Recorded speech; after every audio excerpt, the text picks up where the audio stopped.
guys, good morning.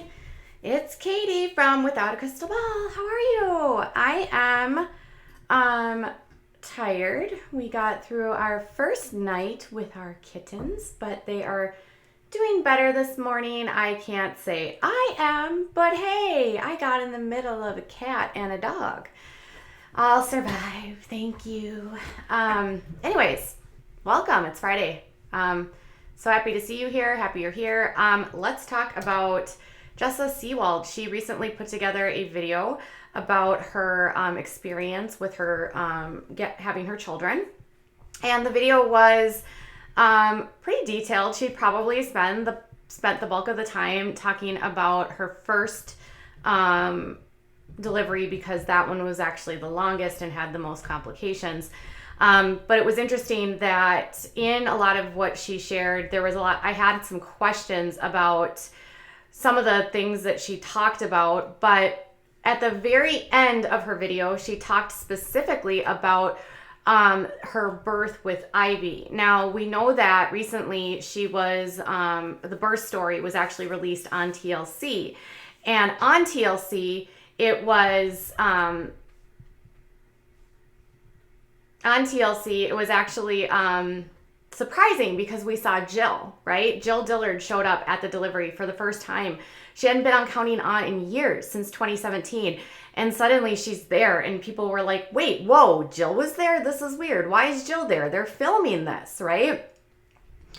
So during her video, she shared some information leading up to her birth. She said that she and her husband, Ben, had decided that they were going to use a CPM or CNM, which is a certified nurse midwife. These are the individuals that have a master's level degree.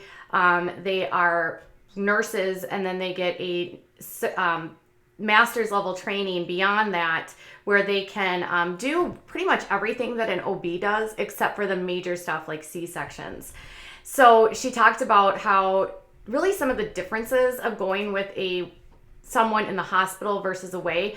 And most sort of surprising to me was how just overall you could tell she didn't trust the system. She complained about how little time she got to spend with the midwife compared to the ones that she has at home, which, by the way, the ones that she uses at home are not certified by the state. They don't have medical training. They're just regular lay midwives.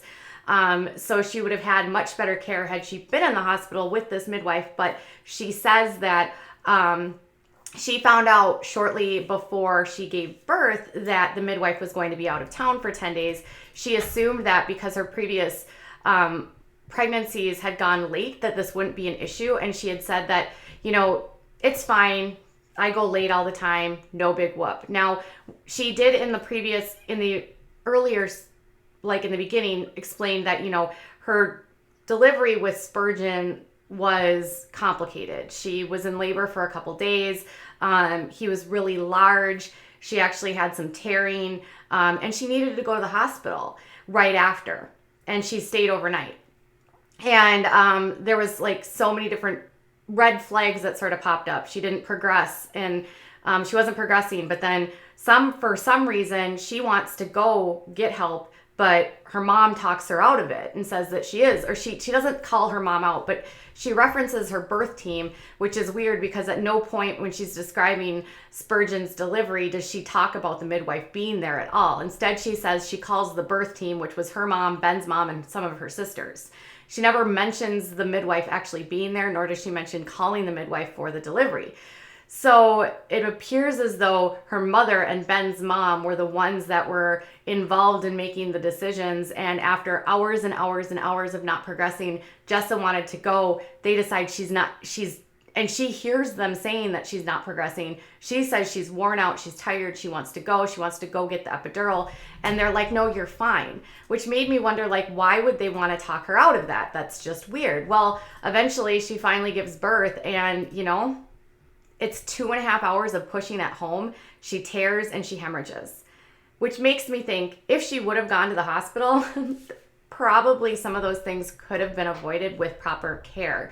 And it's odd that they would talk her out of going unless there's issues with healthcare, unless Jessa has some reservations about, medical professionals, given her history with Josh. She does have some history there where Josh did some things to her. And, I would think that maybe some of that would make it difficult for her to trust men to do exams or to be there for delivery.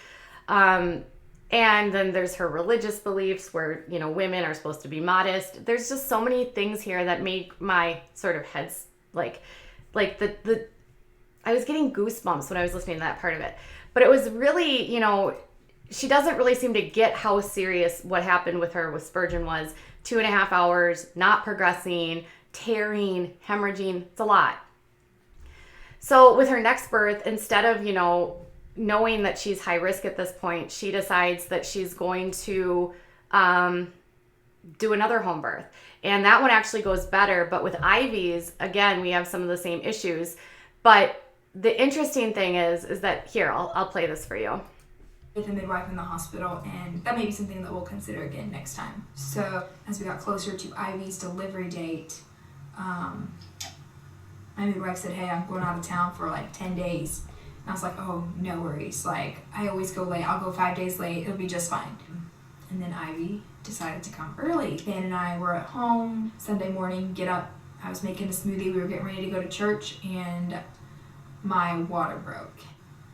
Oh, okay. Since my midwife at the hospital was out of town, we decided to call a backup midwife and go with plan B, which was a home birth. So midwife came over, got everything set up, and we were ready to roll. My family had traveled to Tennessee for a Bates wedding. My family had just left like 2 days before. They were going to be gone for several days. We called and we're like, hey, my water broke. I mean, if you want to try to make it back, you can. I don't know. No guarantees. I mean, it could be an all-day ordeal, or it could be short, because Henry's was very short. Josiah was going to try to fly my mom and Jana back. So 8:30, standing there thinking. So she's like in labor and nobody from her home is like, nobody of her family's there, right?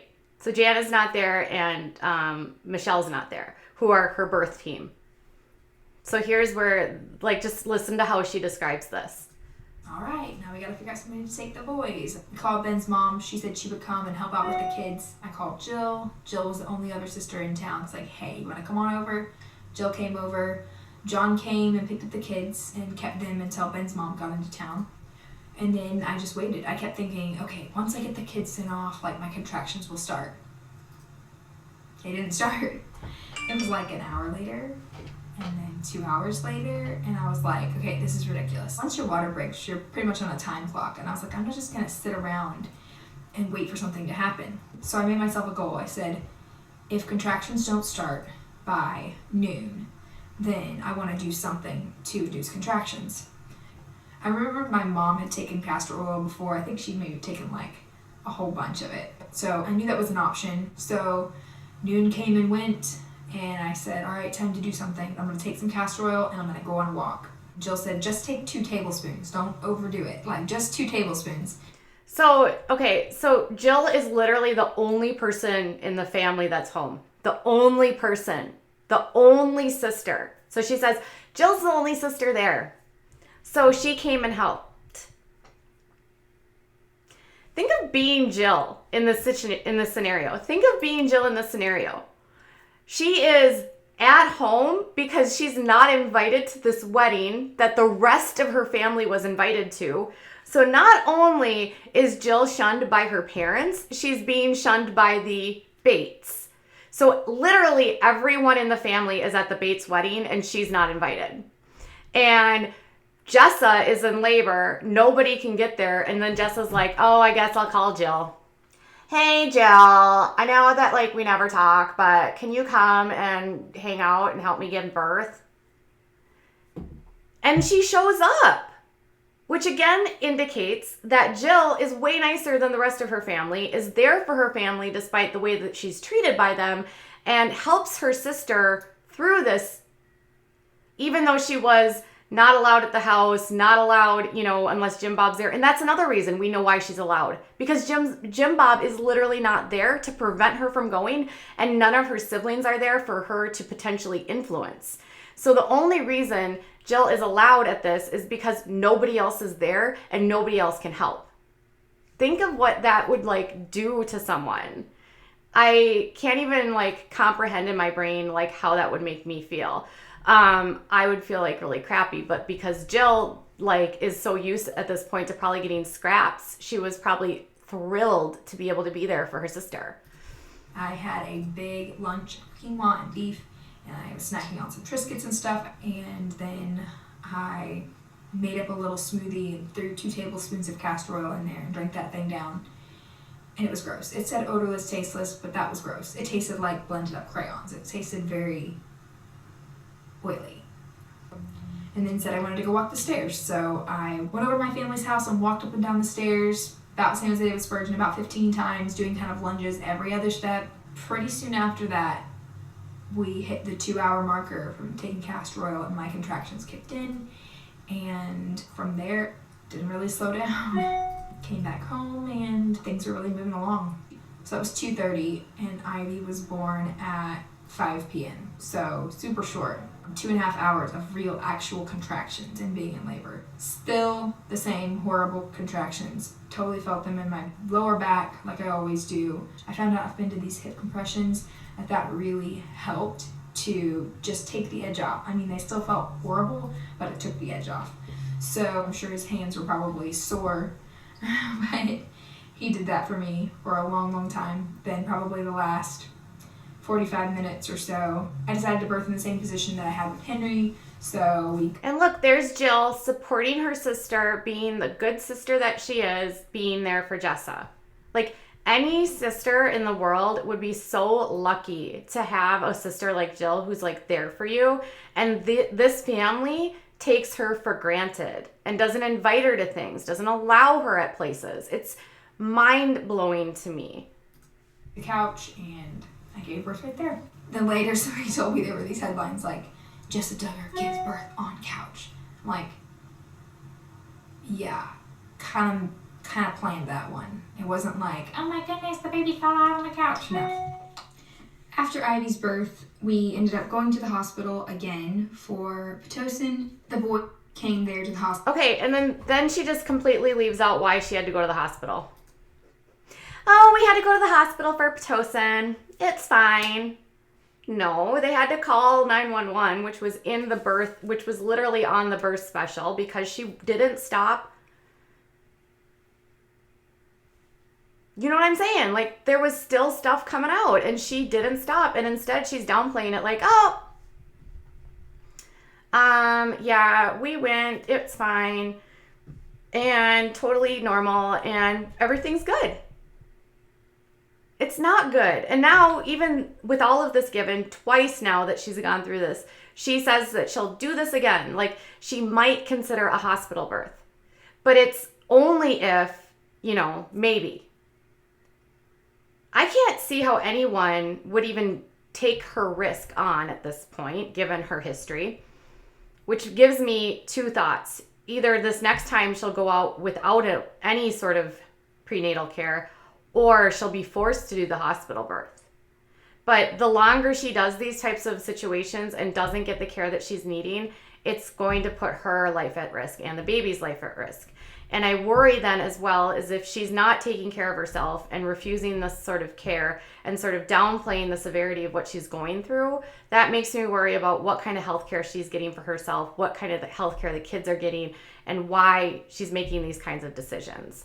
I support anyone's right to choose what they do, but I don't blindly sit by and say, this girl has a lot of issues, has had a lot of very dicey situations coming up, and now is still saying it's not that big of a deal. It is a big deal. That's a leading cause of, women not making it through childbirth. So, and it can get progressively worse with every single birth. So I really hope that there's someone in her life that can tell her, listen, Jessa, this isn't worth playing with. You deserve care, and so do your kids, and you deserve to survive. So that's where I'm at with this, and I would love to know what your thoughts are. Are you upset the way that Jill was invited and allowed to be at this birth because she was literally the only one there? Does it surprise you the way that she talks about it? Does it surprise you how easily Jessa downplays what she went through and acts as though it was no big deal? And does it concern you that maybe this is either her not having like stuff that she's dealt with from her childhood, or if it's like lack of insurance, or if it's being scared of like people in authority because of what she went through? Like, I have so many questions here and so few answers. So tell me what your thoughts are in the comments below. All right, you guys, I'll be back later with more. Bye.